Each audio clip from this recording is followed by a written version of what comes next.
know they self and don't know us. They don't know they self and don't know us. They don't know they self and don't know us. Try to take our whole style so they owe us. They don't know they self and don't know us. They don't know they self and don't. Folks, while we're on this topic, I just gotta say, look, we talked about consistency. We talked about, with regards to what James asked me about what I want people to get from this album and encouraging folks to push forward. We see Mr. Jim here, Mr. Jim Frimpson, on this podcast grind almost every day, right? Almost every day, yeah. But we try to post videos maybe once every other day. Once every other day. Once every other day. But that's consistency, yeah. And I've seen his journey. I've known James for about 18 years now, and I've seen how hard he works. He's on his independent grind, if you will. He's a very entrepreneurially spirited individual, as you all have seen. He works hard and he does his thing. He pushes forward, and he's always got something in the works. And we can see it as an example on this podcast. We see the consistency. We see the passion with which he speaks. We see the willingness to highlight people's businesses, people's endeavors. And if anything at all, when he speaks solo, we see the work and the passion that he puts into it. And that's an example of the consistency with which we all need to operate in order to push forward, even if we don't feel like doing it. It's important to continue to push forward, and we can use this man as an example. This man to my right is an example. Yeah, this is part 3. This is part 3 of wow. You are moving on. I'm trying to keep the motion going, keep the momentum. I'm not trying, I'm keeping the momentum. Oh yeah, yeah. Try means you don't know what you're doing and then just try to make it work. Exactly. Now I'm doing it with confidence. Doing it with confidence. And then third album, let me see. This is probably like the 7th album. This is about the 7th album. The 7th album. But this is the official vinyl record, 12-inch vinyl record with all 7 songs on it. 3 on the first side, I believe, and 4 on the last side, or is it 3? 4 on the first side and 3 on the last. Check this out. So you can take it out? Folks. Oh yeah. Check this out, folks. We got it. Vinyl album. Just got this today, so I'm still trying to get familiar. Yes, 4 songs on the first side, if you can see that, and 3 songs on the second side. That is the full color vinyl, 12 inches of my album entitled The Fame. So this, if someone want to search it on YouTube, this album, they can find it on YouTube. Yes. And then the title is Fame. The Fame, yes. Spelled FAIM, which is an acronym. Wow. So this is a short album, but an album nonetheless. It is not an EP. Wow. Yes. Very proud of the work. Yeah, I mean, I'm proud of you, man. Thank you. Thank you. I'm really proud of you. I appreciate it. And I've got to say, I mean, I appreciate being on the podcast several times and having a chance to highlight. You see, one thing is we need to, if there is a way to promote our businesses, that's the way to go, right? Exactly. I'm so glad that you've been also be faithful, coming all the time. Anytime I invite you, you don't turn me down. Absolutely. And I'm proud of you. Definitely. And I do believe this will go a long way. Definitely. It's not going to end here. Yeah, for sure. And I believe next 2 or 3 years, we will see ourselves and say, oh, wow, we started with nothing, Yeah. So, I'm so happy. You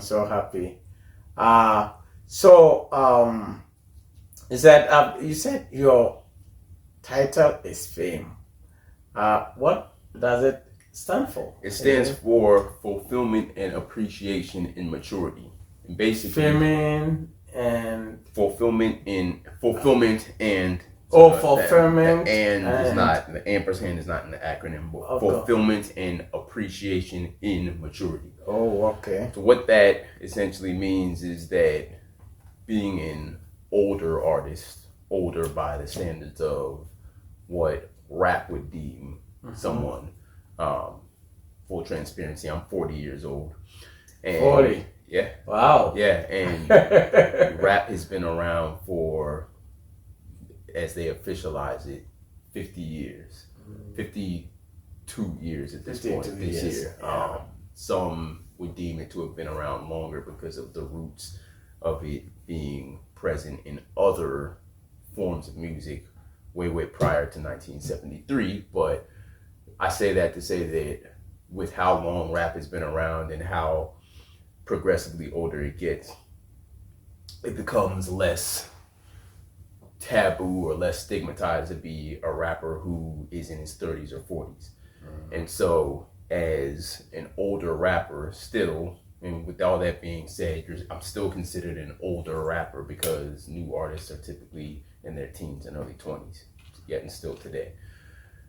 The fulfillment comes in knowing that I do this art, I participate in this art out of a sense of passion, out of a sense of enjoyment, for the performance aspect, for the creative aspect of it, and to make my contribution back to what raised me, which was hip hop.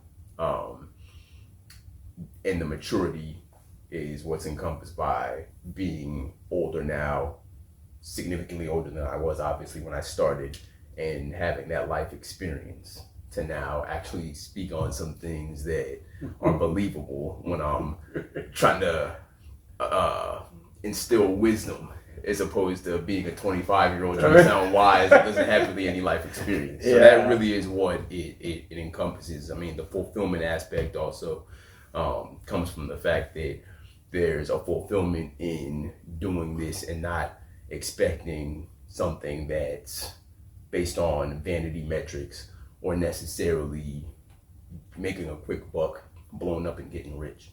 As long as I have a loyal set of supporters who enjoy the music and who can gain something from listening to the music, that's where the fulfillment lies. And so all of those components have to fit together. So this, you are not doing it just purposely for, say, money. You are doing it just for fulfillment. Is it that what the fulfillment means? Basically, yes. Yeah, I mean, in a nutshell, yes. I mean, now, I don't, one heavily scrutinized rapper of, particularly within the last year, who lost a significant hip hop battle, once wisely quoted, Kush rolled, glass filled, I prefer the better things, ends, censored, with no money, say that money isn't everything, right? So I don't say that to sound like somebody who is not successful financially, using the coping mechanism of money isn't everything. I say that from a perspective of being in a state of enjoyment with this craft, and knowing that if I'm going into it with an expectation that the only reward is to be financial gain, I'm going to be majorly disappointed. Okay. So because of that, that's never been the primary focus. However, I think it's important to, especially with the tools we have now, monetize on your craft if you're able to do so. So do you recommend people to subscribe to you? Is it subscription? Well, I have on YouTube. You are on YouTube and what? Spotify? I'm on YouTube, Spotify, all the major streaming platforms, Apple Music, Tidal, Deezer for those who are overseas, iHeartRadio even. Oh, wow. Any major streaming platform that people are most likely to go to, the music is there. And people subscribe. People do. I don't have the those exclusive subscription-based programs or channels like a Patreon or a members only based set of videos or anything like that. At least yet, I haven't explored that, and I don't have broadcast channels on Instagram or anything like that. But it's more so an open access basis that I have everything available for. So I mean, anybody who wants to go and listen to the music, watch music videos, they can do so. All they have to do is search KPW Hip Hop. They can download it and then just They can Yeah, buy the yeah. album on iTunes if they want to download. Otherwise, if they want okay. to stream, then they can stream on Apple They Music can or stream anywhere it else. for free. Yep. So the music is KPW streaming platforms on YouTube and social media platforms. It's KPW Hip Hop. Now they can stream it for free. Essentially, yes. I mean, if they most likely have a subscription to Spotify or Apple Music or whatever streaming service of their choice. But to physically get your hands on the album, if you want to support it, you can buy it on iTunes, or you can actually also buy it on Bandcamp, or You mean what? But you can buy the album. oh yeah. So The the vinyl. album, how much is it? How much is it? The vinyl is $50. $50. Yeah. Yes. So I will- if someone want to order maybe one right now, where to go? That's on my website. What I typically do when I have vinyl to sell is I just put the item on the merch tab. So the merch tab will typically have my hoodies on there, which you're familiar with, which you've seen the hoodies. Oh, you still have a lot. I still have quite a few. Now the thing is, I can order those on demand as well. So if I don't have the inventory, then I can get them made and ordered.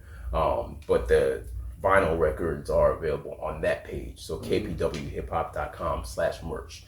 And the first two things you'll see are the vinyl for that album, and then for my last album, No Dogma.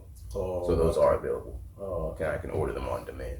wow. So how long did it take you for you to make this or to create this album? To make a measly 7 songs, it took me about 1.5 years. Wow. And here's why. And I know we discussed this a little bit last time too, just as far as not having revealed the details of this album, but just briefly. Yeah, going because over it. I think last time you didn't say anything about it. Not specifically the album name or anything, no.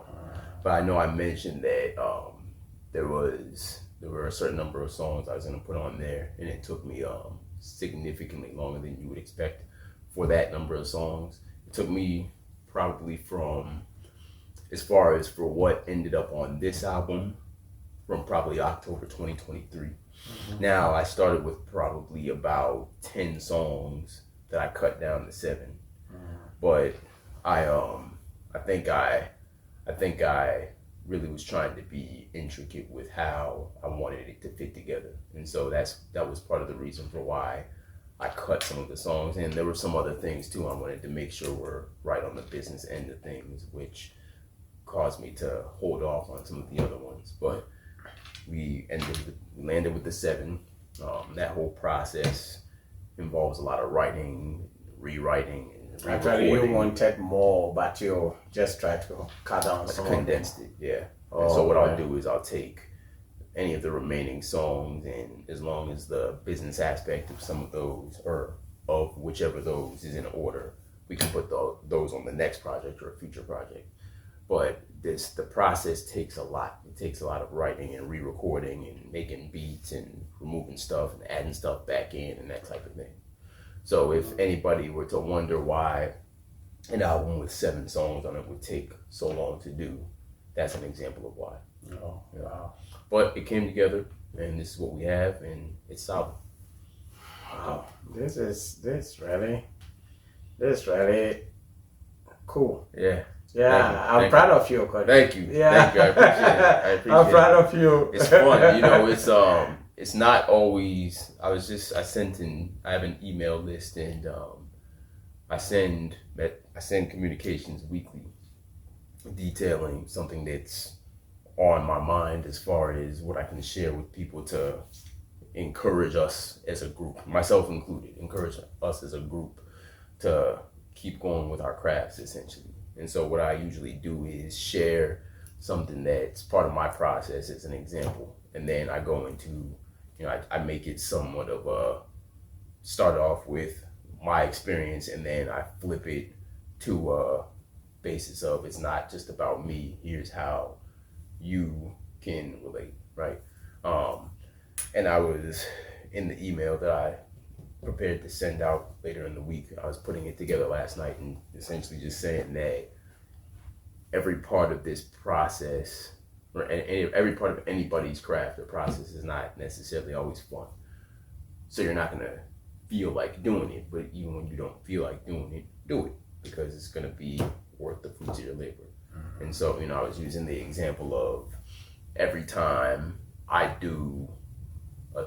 make a song, I have to register it within an organization. It's multiple organizations. Okay. It's not just like you make that song and then just put it out. No, I mean, you have to do the business aspect of it, because there's there are different types of royalties that get paid out to artists for their music. And so if you forego registering with these organizations in order to be able to, earn those royalties, you're leaving money on the table. And it's even said that, and we're about to get a little deep here, but it's even said that every year there's a certain amount of money in unclaimed royalties, forfeited royalties as they call them, that go to the top whatever percentage of artists. And I hope that statistic is still accurate, but basically the example that people use is that if you're an independent artist, and you don't claim royalties, you forfeit them because either you didn't register your song or you registered. You mean forfeit, man? What does it mean? Basically that you didn't collect your royalties. Oh, so they take it. That money is going to Drake and Taylor Swift and Beyonce and I don't know if Chaperone and Jelly Roll or whoever else is a big artist is getting that money that you didn't. Really? Yeah, that you didn't claim. Even though they didn't do anything about it. Because you didn't claim your royalties as an artist. I don't know what gets done with all the intricate aspects of it, but my understanding is that it will, if it's unclaimed, if it's forfeited, it will go to the top percentage of whatever artists fall into that range. So this is why I tell people that it's important to have the business in order, the business aspect of things in order whenever they make music. And some people like to just make music and put it out, and that's fine, right? But I think the way you do that, or the reason you do that, is important. If it's because you just don't feel like it, you would be okay with being paid, and you would deem it ideal to be paid, but you just don't feel like it, well then that's just lazy. If none of it is important to you and you just do it strictly for the love of the music, okay, great. But I think that there's also a certain level of seriousness with which it has to be taken, and that goes into it, because there are a lot of artists out there. And so each album, do you have to have a specific license or license? Well, that shows that it's a registration status that it goes into. For example, there's one of the organizations I speak of is called BMI. BMI is what's referred to as a performing rights organization. And what happens is, when you make your songs, make your album, you take all those songs, you report them to that performing rights organization. Everybody doesn't have BMI. Some people have ASCAP. People in Canada have an organization that they might register with called SOCAN. It depends on what your preference really is. But when you register your songs, you submit the length of time, you submit the information for who composed it. So for example, who made the beat, who wrote or performed the lyrics.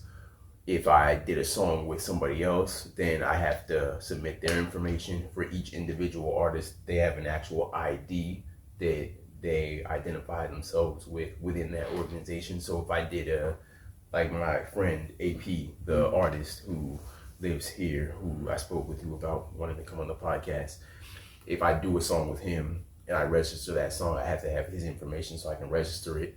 I have to then report how the song is going to be split percentage-wise as far as who's going to get what in terms of writer share, performer share, publishing, etc., etc. So you have to do that with every single song that you record. And so it's definitely the not fun part, but it has to be done. Oh, wow. Okay, let's go back to your All right. your actual album. Because this let's go back to the actual this thing. Yeah. So does your album have a particular concept or maybe topics?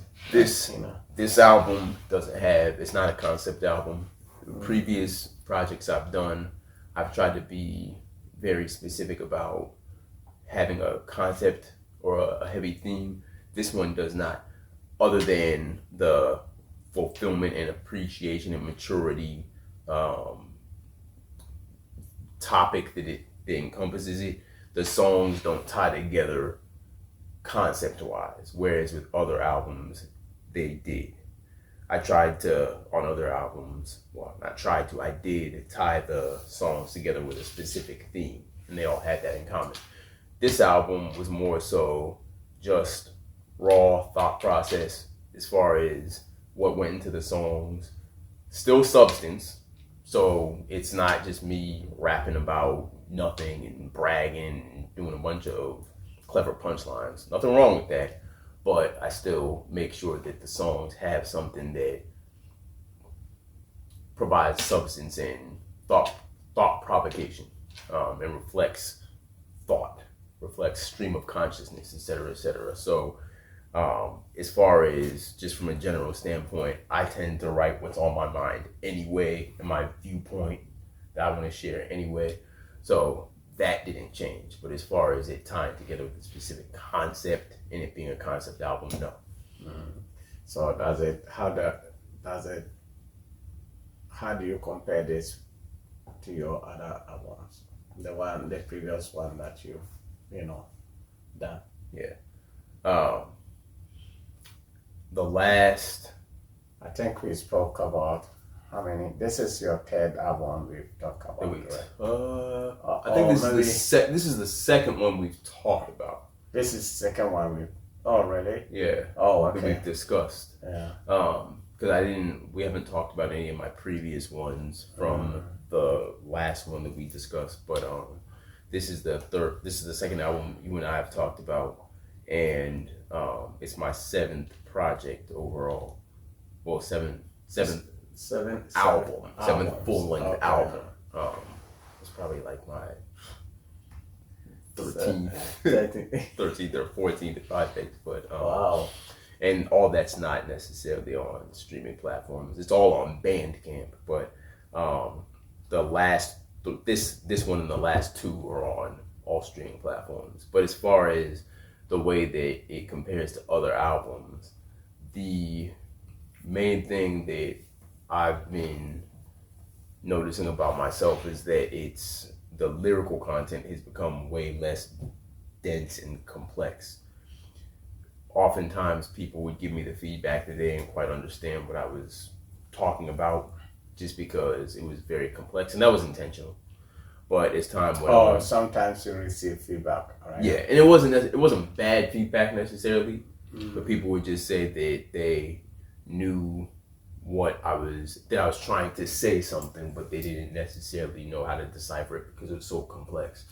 And I got to a point where I wanted to start having the music be more digestible and simplified a little bit. Now I say simplified and digestible to be distinguished from dumbing down. It's not a dumbing down of the music at all. Well, one thing is I like your music, the way that is your brand. Yes, that is your everything cannot be the same out there. You're supposed to be unique. Exactly. So whoever want to understand it will pay attention to what you are saying. And that's the approach I've always taken. Which is ironic because I still have that attitude to a degree. I don't try to sound super current as far as UK drill is big, so let me try to sound like a UK drill rapper. Let me try to do the Chicago drill sound for a change. I mean, I'll rap over any beat, don't get me wrong, and I'll definitely dabble with that. But for the purpose of trying to sound relevant, I don't think that that's something that would fit my brand. My brand is to be as authentic as possible, and I think it's still important while saying that to make sure that you don't sound outdated. I don't want to jump on the track sounding like I'm in 1993, rapping like this, making hand gestures like I'm in a Brooklyn video in 1993, looking like I'm in Who Got the Props by Black Moon, But it's still, I think it's important to be as authentic with your own music as possible, which could result in something coming out that really, with the intent of sounding timeless. It sounds timeless and it doesn't necessarily try too hard to sound like everything else out there. Because it's like you said, you want to sound unique. And I do get that feedback. I do get the feedback that people who hear the music don't think I sound like anybody else, or that I sound unique. Those unique. specific words. Anytime I come across your music, I know definitely this from Kojo. Thank you. Yeah. Thank you. That means a lot coming from you. It does. Yeah. It does. Yeah. In this world, you have to set yourself apart from a lot of people. Yeah. You don't want to follow the crowd too much, And then your music is completely different. Yeah. So whoever is mature wanted to listen, they would understand. Yeah. And they will. That's what I try to stick with too. Because you can't, you don't want to try to make music just to appeal because that's what people are asking for. You have to be true to yourself at the end of the day and do what you enjoy.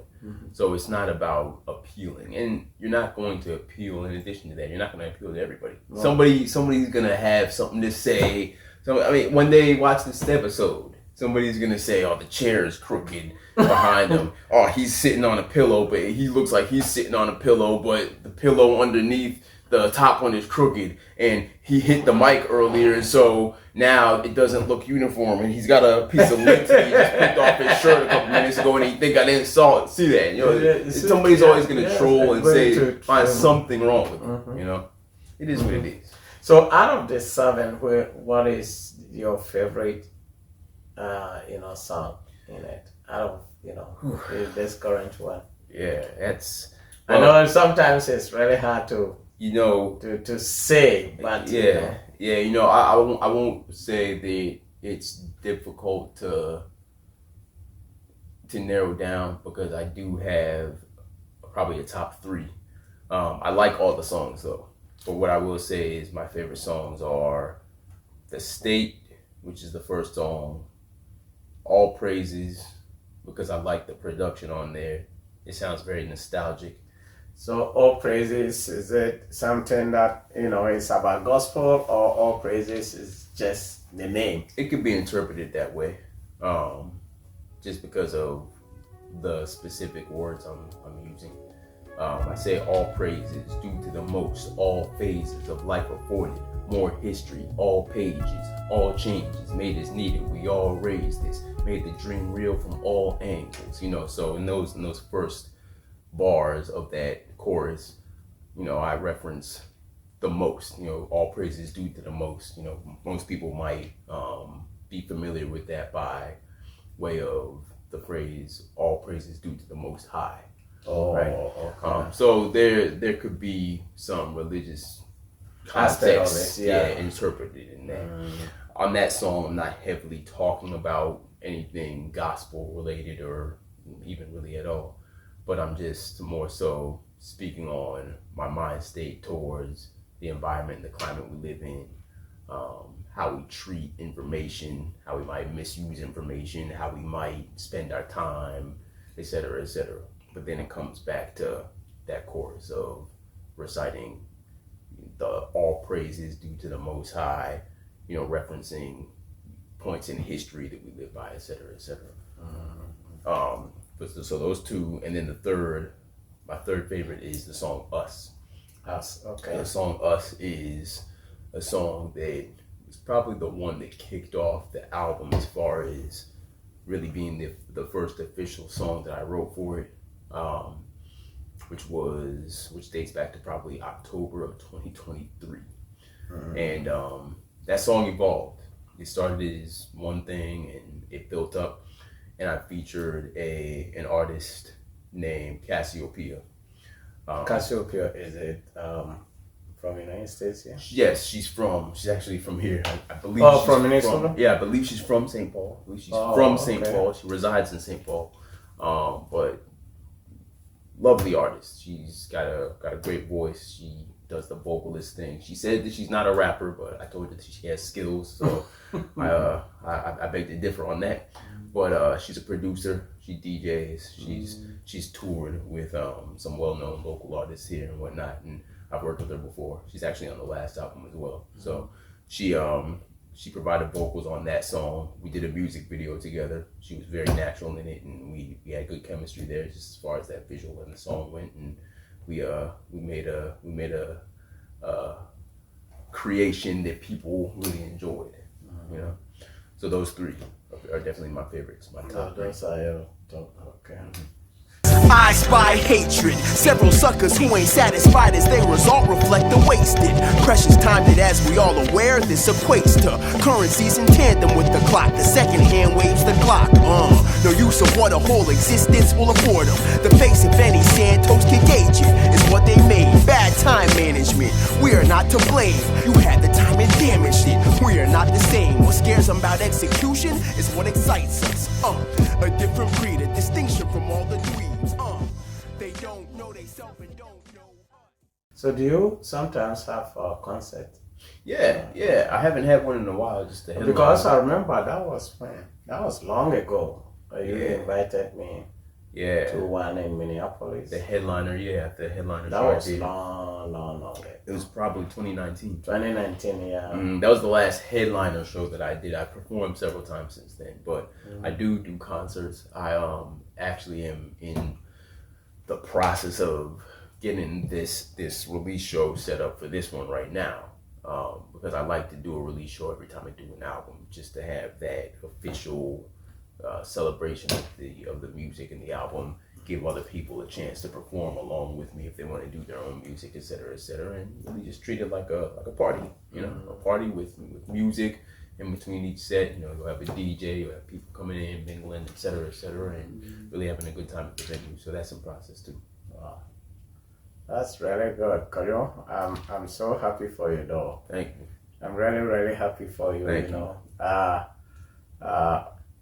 Ghanaian American. Yes. And to say. Hey, that's about the extent of what I know. So that's all you know, right? With a few other things sprinkled in there. I can speak, I can understand the language, but I've never been able to speak fluently, unfortunately. Yeah, I mean, Ghanaians should be proud of you, man. Thank you. I think that the ones that I come across here in Minnesota in particular are I have cousins that watch what I do and are rooting for what I do as well, and they're really your cousin Ghanaians, right? Yeah, yes, okay. And they're really enjoying the process. So they watch they see it on Instagram and whatnot. Instagram, okay. And then do you have communication with them? Here and there. I mean, these particular cousins are here. Oh, they are here. Yeah. Okay. I haven't seen most of them in person in quite a while, but we communicate. Some of them I'll talk to on the phone from time to time, just check in, see how they're doing, etc.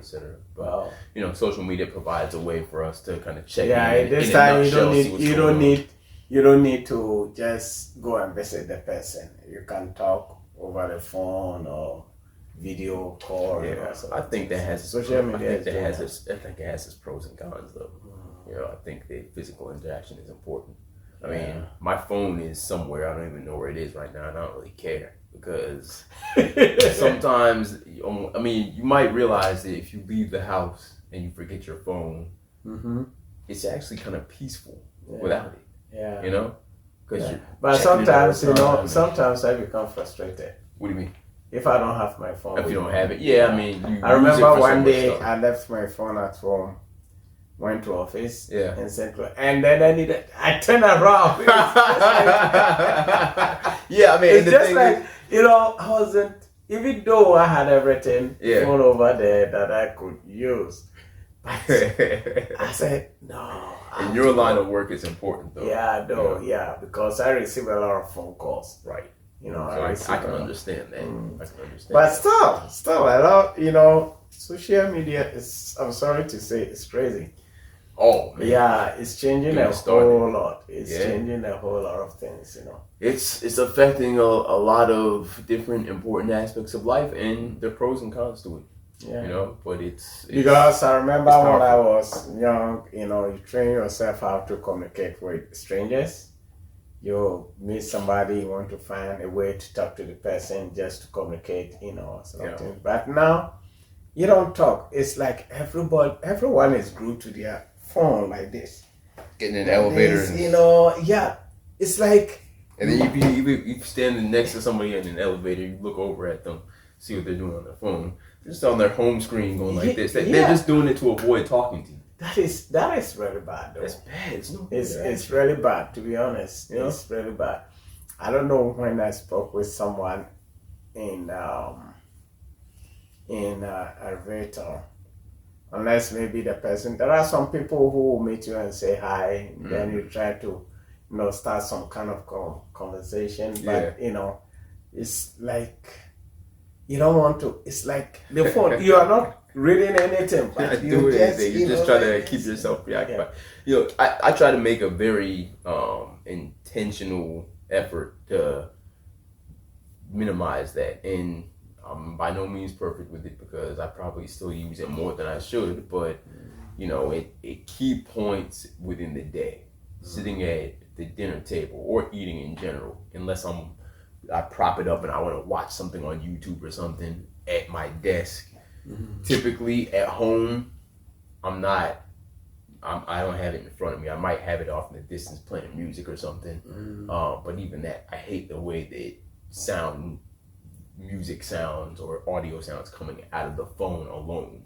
If it's connected to Bluetooth or something, it sounds better, right? I don't put it next to me when I'm sleeping. I put it across the room. And you don't put it next to your horns? I put it on a table across the room, you know, and then the unfortunate part of it is that my alarm clock is on the phone, so I have to walk over to turn it off, or I might just tell Siri to turn it off, but even then, the screen pops up, and if there's a notification, I might just glance at it, but I try to avoid doing that too. I don't get on Instagram before 12 noon, right? I mean, a habit that's formed, I think, across the board now is for people to wake up, first thing they do, roll over, pick up the phone, check social media. I mean, sometimes, you know, to be honest, I'm not going to hide it. You know, I'm guilty. We all are. I do. Sometimes, you know, even I wake up late in the night if I'm not doing anything, I can't sleep. Yeah. Either, you know, just read something or just take, which is really bad. We all do it to a degree. It's really, really bad habit, but you know. And like I said, I mean, there's no perfection to it. We all have ways of engaging with it that we can improve. All I'm saying is I just try to be intentional about minimizing it. I still have a long way to go. You don't want to be addicted. No. That's that way. No, I don't. Yeah, you don't want to. And I think, I truly think that everybody would opt for that if they could see it as a realistic thing to achieve. But it's just not, it's not the reality. I mean, it's designed the way it is for a reason. Yeah. You know, I think that some of the little finickiness of these apps is incorporated to make people stay on the platforms for longer. Certain features and whatnot are designed specifically for that, but I think things that people perceive as bugs are also intentionally designed to do that, and are also hidden features. For example, if on the most simple level, if you go into Instagram and you see a post that you all of a sudden catch interest in and you want to see what it is and you try to engage it to look at it, and then your feed refreshes, what happens? Something else pops up and you're like, oh no, where'd it go? And then you keep scrolling, try to find it. That's intentional. Oh. You know? Because it keeps people on the app. Yeah. You know? Yeah. I mean, that is somehow not good. No. At all. Not good. I mean, it's affecting everything. Right. It's affecting the way that people engage in politics. It's affecting the way that people spend money. It's affecting relationships. Relationship is one of the things. People complain all the time. Yeah. People complain all the time. Before, I'm old. I'm over 50. And when I was a kid, I could remember, friends will sit down let's say the whole day talking, laughing, eating together, doing things. But this time, it's like people don't have, because of social media. No social skills. People don't have time for anything. Decorum, manners. You can't really say that a large percentage of young people have the skills to interact the way that they once did. Ironically enough, on social media, you see a lot of nostalgia pages. There are a lot of 80s and 90s fanaticism pages out there. And what you'll notice if you ever see any of these posts on these profiles is that people that you might know that fall within your age group tend to engage with these posts a lot. You'll see the likes listing people that you know are around your same age. Why? Because people miss that era. People see a post about, this is our version of social media in the 80s, and it's some arcade somewhere in a mall with a bunch of different games and stations, or this is the pinnacle of technology, and it's guitar and America Online with 56K modem. You remember that slogan? I remember. But that was a time where there was minimal overstimulation. It wasn't. You might have gotten it from different things, but it wasn't at the peak like it is now. Dopamine receptors are fried. People are distracted. Attention spans are shorter. People are exposed to blue light all the time. They're tired, and it has to be a contributor. It saps your energy. Wow.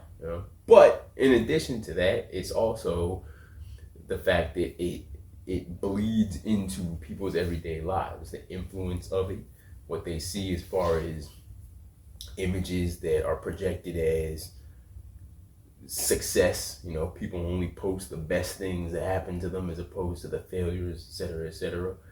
And then you got the whole relationship guru thing and the gender wars, and this is how to meet a man and manipulate him and act like him, and guys go MGTOW and red pill and don't ever compliment a woman, and all this other nonsensical stuff that goes on, and it negatively impacts life, and it has a ripple effect. So it's something that has to be unpacked in society, and it really needs to be worked on. So I'm curious what this next generation has in store, and how it could really be tackled. That is. But that's deep. That's very deep conversation. That's very deep That's conversation. deep. So let's go back to your album. Yeah. Kojo. You said there were some specific, songs that you love most, right? Yes. Out of the 7. Yeah. So let me ask you, what do you hope that people who listen to your music, get from? What is your hope that people, because people listen to music to enjoy, they learn something from it, and so. I always say that I want people to get a positive and inspired takeaway from it. So as far as the messages I always put in my music, it's never, at this point, I don't really intend to convey a direct message in terms of, like we talked about a couple episodes ago, pointing the finger and saying, here are the things that you should and shouldn't do. It's more so that I speak on my life experience, I speak on my perspective, I speak about specific topics that, at least the intent is to speak about specific topics that people relate to. And so with that relatability that people hear, or with that perspective that people hear, I want people to then be able to apply it to whatever they've got going on in their lives, whether or not that's to take whatever it is from those songs and go forward with something with, bearing in mind what I said, or to even down to the detail of them possibly being an artist. Hearing somebody who has been visibly doing it for a long time, then being encouraged to continue to push forward with their own craft, even if they're not a singer or a rapper. I believe that everybody has something that they aspire to do. So even if it's just the simple act of hearing the music and not necessarily hearing a topic within a specific song, but just hearing the music, hearing the passion in my voice, hearing that I believe what I'm saying, and knowing that it's a product of my continuing this music endeavor, if that's all that they need to take to then apply to whatever their own craft is and keep pushing forward with it at a time that maybe they happen to be discouraged or happen to want to give up, and it causes them to continue on. If my music plays a role in that, I think that I've done my job. So you hope your music plays a positive role in people's life. Absolutely. Absolutely. And I mean, all in all, at the most simple level, I want them to take from it another piece of this craft of hip hop that we do. Like I said last time, I do this partially because I want to contribute and give back to the art that raised me. I got into hip hop more heavily when I was about 14. Yeah, I think you said that some time ago. Yeah. Our first episode we did. I think that was probably the first spoke. episode. Yeah, you spoke about it. Yeah, and so it's something that, from my perspective, it wasn't enough to just listen to the music and be a consumer of it. There are a lot of things that when I enjoy engaging in, I have to try it myself. I literally just, when I talked to you earlier, I was buying a colander, a strainer, a stainless steel strainer, because I want to start roasting my own coffee at home. Because I like coffee. You like coffee, right? And I don't know if I would call myself a coffee enthusiast. What kind of coffee do you like? Is it black or? Yeah, for the most part. I mean, I'll do lattes every once in a while. That I typically like iced lattes, just because of the creaminess and whatnot and the taste. It's a nice treat to have. But I like, as far as on a regular basis, daily basis, black coffee, bold. I used to like dark roast a lot. Now I've taken a liking to medium, but I don't put any sugar in it. No. Oh, really? Yeah, no. I mean, I might put a little cinnamon in there from time to time, and maybe some maple syrup every once in a while. But I don't dump a bunch of sugar in there. I don't do the sweeteners and everything. I'll put honey in if I do a blended drink or something. Does it help you anyway by drinking it? It can. I mean, it's not the primary reason I do it. I just drink coffee because I enjoy it. But if I'm having the afternoon crash at 2 p.m. or whatever the case, I might get a cup just to keep me going. But I don't rely on it. I can drink a cup of coffee at 3 in the morning and go to sleep. Oh, really? Always been like that. So I mean, I enjoy it. I can do that. I know it affects some people. Yeah, I can't, even if I drink coffee around 6 p.m. I can't sleep. You can't sleep. Yeah, I've never had that problem. Well, I can drink coffee in the morning. In the morning, before a certain time. Before a certain time, but I can't drink coffee, even after 4 p.m. I don't like it. Yeah, keep you up all night. I've never had that problem, but it's something I enjoy doing. I enjoy the culture behind it, the coffee shop, the independent coffee shop patronization that I think a lot of people have especially gotten into recently. I think that's something that got me more familiar. So I've always liked to try new roasts and whatnot. And, I stopped, I'll be honest, I might come off as a snob or whatever. I stopped buying coffee from the grocery store a long time ago because one of the more common things is becoming more prevalent among people. And what they're learning is that oftentimes when you get coffee from the store, the beans have been sitting on the shelf for a long time, and it's possible that they could have been sitting in a factory or a warehouse for however long, for maybe going stale. Going Yeah. stale. You know, and you'll notice too if you go and you walk through the coffee section in any grocery store, you look at the back. A lot of the time, it doesn't have a roast date on there, so those could be really old beans. So as time has gone on, I've really taken a little bit more of a seriousness, relatively more seriousness in making sure that I'm getting beans that are a little higher quality. I even bought a new grinder and been real intentional about that so that I could grind my beans to get the flavor out the way that my old standard grinder with just a little blade didn't do. Because I really want to enjoy what I'm buying, what I'm making. You know, I don't want to spend a bunch of money on a bag. So you buy raw beans? That's the next thing. And that was the point of what I brought up is that now I have bought raw beans. I haven't roasted them yet. Just did it for the first time a few weeks ago. Up until now, I was buying beans from coffee shops. So that was the most recent thing I changed up about how I was buying stuff. But the whole reason I bring that up is because to relate it back to the hip hop thing is that when I enjoy doing something, there's always a point in which I've tried it myself. So the next thing, within the next few days, when I find some time, I'm gonna get those raw beans and try to roast them with a method I looked up, did some research on it, see how they turned out. I mean, it could become something that is standard routine if I like the way that it turns out after a few times of trying it, or if I don't like it, then I can go back to the drawing board. But it's not enough. I say that just to bring up the point that it's never been enough for me to be a consumer. So when it came to this music thing, similarly, it was always refreshing to hear the music that I liked, the guys that I grew up listening to. The artists, I should say, I grew up listening to, because there were some female MCs in there too, but it was never 100% fulfilling to just be a consumer and not try it myself, you know? And so at a certain point, I had to try my hand at it, and here we are. Oh, wow. Yeah. Kojo.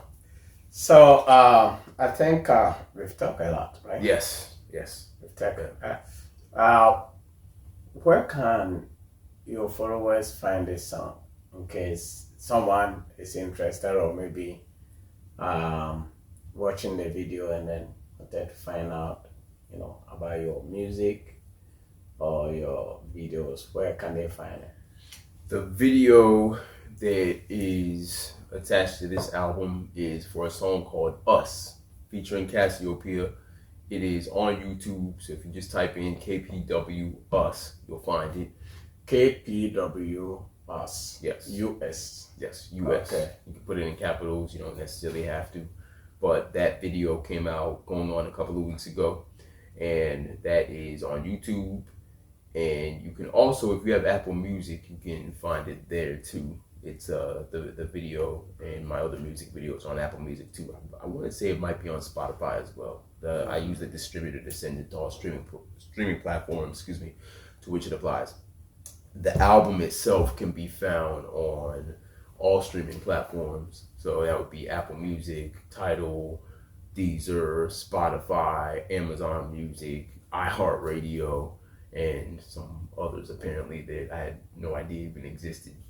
Google your name and then there's some foreign streaming platform that has all your information on there. So apparently it's on some of those too. So my folks in, East Asia and wherever else, whatever you're used to, look me up and you'll probably find me. Oh, wow. Yeah.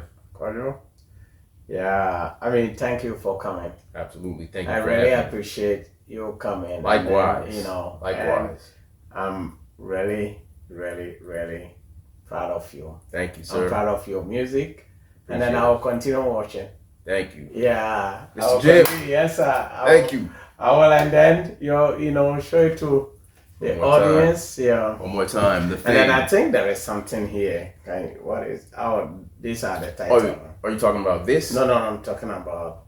It's just the Roman numerals. Yeah. Yeah. I just did that to add a unique look as opposed to just standard numbers. But This is the album, folks. So I don't know how clearly you can see that, but you can zoom in if you would like. Otherwise, you can put the information in the video description later when it gets edited up.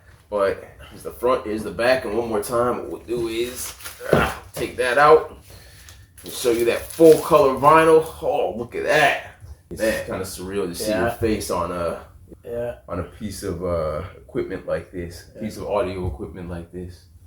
You know, but this is it. First three songs of the album on the front, last three on side 3. It's a 12-inch vinyl of The Fame, Fulfillment and Appreciation and Maturity. The album is out now. Buy this vinyl if you want it, $50, or you can stay tuned to see how you can get a free one too. Yep. If all the free ones haven't been grabbed up by the time this podcast comes out. Yeah, okay. Hey, folks, this is Frimpson, our podcast. I'm so happy with Kojo, and then I'm really, really happy that all of you are, paying attention and then taking time to watch our podcast. Take time to search for his album. The title is Fame, right? Yeah, The Fame. The Fame, F-A-I-M.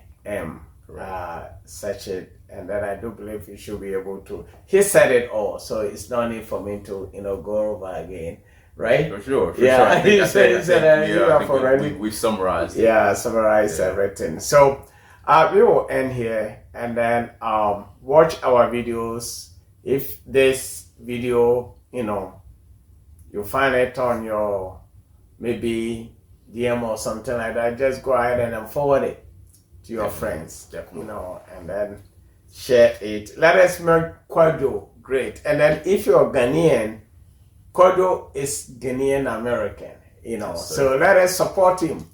Let us all support him. Let us make him great, Much appreciated. And folks, while we're on this topic, I just got to say, look, we talked about consistency. We talked about, with regards to what James asked me about what I want people to get from this album and encouraging folks to push forward. We see Mr. Jim here, Mr. Jim Frimpson, on this podcast grind almost every day, right? Almost every day, yeah. But we try to post videos maybe once every other day. Once every other day. But that's consistency, and I've seen his journey. I've known James for about 18 years now, and I've seen how hard he works. He's on his independent grind, if you will. He's a very entrepreneurially spirited individual, as you all have seen. He works hard and he does his thing. He pushes forward, and he's always got something in the works. And we can see it as an example on this podcast. We see the consistency. We see the passion with which he speaks. We see the willingness to highlight people's businesses, people's endeavors. And if anything at all, when he speaks solo, we see the work and the passion that he puts into it. And that's an example of the consistency with which we all need to operate in order to push forward, even if we don't feel like doing it. It's important to continue to push forward, and we can use this man as an example. This man to my right is an example. So if anything, if that's not encouragement enough, the music, jargon, and whatnot is not encouragement enough, look no further than my man to my right. This is a perfect example of consistency and grit, grind, experience, and all of the above. So support him as well. Support the podcast. I'm not just one of these people who's here to highlight myself and only be concerned when I'm on the show. No, we're watching the content that gets put out. I'm supporting. I'm watching the videos. I'm getting my daily inspiration at times from what he's saying. I'm pushing him forward, and I'm watching the journey as well. So let's put it all together and let's move forward. Let's support one another, and let's thrive. It's been long enough. It's time. Okay. Yeah. Thank you, Kojo. Thank you Jim. so much. Yeah. Number 3 in the books. Yeah. We'll be back. Okay. Yeah. Thank you.